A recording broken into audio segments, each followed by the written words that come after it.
What's up guys, welcome to the GC journey. In this video we're going to be knocking off all the mechanical stuff left so I can move on to the wiring and start the car. So things like the oil feed and the oil return for the turbo, the chase-based power steering kit. If you watched the previous episode then you would have seen that I was struggling with installing the chase-based power steering kit. So in this video I brought some backup. I brought friends to help me do all the things that I don't know how to do on my own. Because this is my daily driver and I don't have a car right now, the priority is to get this car running and back on the road as soon as possible. We're only going to be doing the things that are essential to get the car running. In a perfect world, I would have preferred to first do everything, then get the car back and running, but that's what we're going to do today. So let's get to it. Starting with the chase-based power steering kit. We had to drop the steering rack in order to reach the fittings of the high pressure and the return lines. We then replaced them with the supplied adapter fittings. First the high pressure side, then the return side. It says chase-based on it. Pretty. We then attached the new lines and made sure they're in the proper orientation. First the return side and then the high pressure side. Now I'm going to pause here for a moment so you can learn from someone else's mistakes.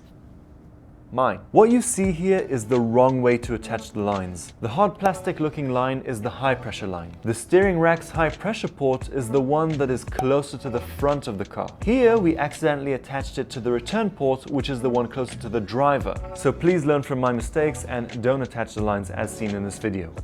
Let's continue. Once the lines were run through where we wanted them to go, the steering rack, jack plate and sway bar were all bolted back into place. So steering rack with lines wrongly installed, done. Next was the turbo, oil feed and return lines. So after cutting the return line to length, we put the turbo back in, bolted the turbo back down, installed the oil restrictor and fitted the oil feed line. So that's the turbo, also done. Next job was the power steering pump. First did the adapter fitting for the high pressure line. I then bolted the pump into place and attached the high pressure line to the pump. The supplied lines are extra long, so I tried routing them in a way that seemed the least visible, but the supplied lines are way too long and I'm gonna have some new ones made, so tough luck. It was then time for this adapter fitting from Torx. Great product. So simple and makes life very easy. Then did this 90-degree fitting and then attached the supplied chase-based line. Now I want to locate the power steering reservoir under the top mount intercooler, but the line that goes from the pump to the reservoir is too short. It's missing like 15 centimeters in order for it to reach where I want it to go. So I'm gonna have to have a new line made for that as well. Happy days. At that point I was still optimistic there would be time to go and get a new line made before reaching the first start. So instead of finalizing the location of the power steering reservoir, I moved on to installing other components required to get the car up and running, like the AC compressor and lines, alternator, and finally the engine bay was starting to look like an engine bay again. Next, just threw the air filter back on the Process West cold air intake kit and started putting the front end back together. So, right hand side fender, left hand side fender, which of course I had to snap off one of the old bolts and so we had to drill it out and rethread the hole. Front bumper, which of course was fitted with brand new clips all round. Oh yes, and a new bolt. Headlights were then fitted back into place and now the GC was really starting to look like a car again.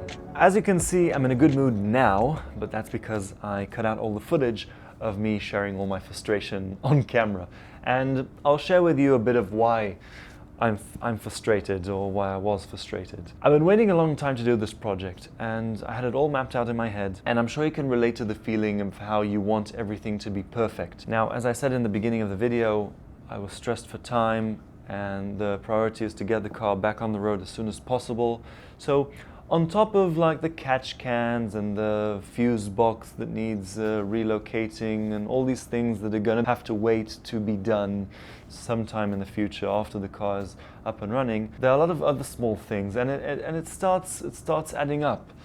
Like I wanted to do the front harness for redo the front harness for the headlights, the horns, radiator fans, that harness anyway, and it would have been so easy to do it now with the bumper off and the fenders off and the headlights and radiator out and all that stuff, and now it's going to have to wait for some time in the future where the whole front end will have to, be taken apart again, and that sucks. I wanted to powder coat all sorts of parts like the AC compressor, alternator, etc. And now again, those are things that are going to have to wait for some time in the future. So it's a lot of little things, but when they on top of each other, when they add up on top of each other, it becomes frustrating. And I believe some of you are sitting there thinking, what's this guy's problem? Doesn't he have any real problems in life? And I hope some of you can relate to what I'm going through at the moment. And, let me know in the comments if you ever felt this kind of frustration with your car. Perhaps make me feel better about my situation. So that's it. Next episode, it's wiring, a few more bits and pieces, and we're starting this thing.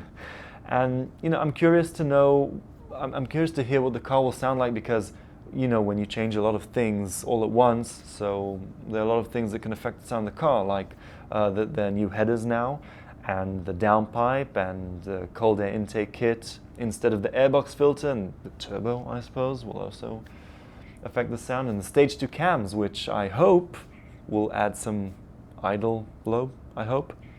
So we'll see. I'm excited to see what will happen. So, if you want to see what the engine bay looked like before I started this mess, then you can click the video that's to your left. Anyway, I thank you very much for watching, and I appreciate the support. And so until next time, I will see you in the next one.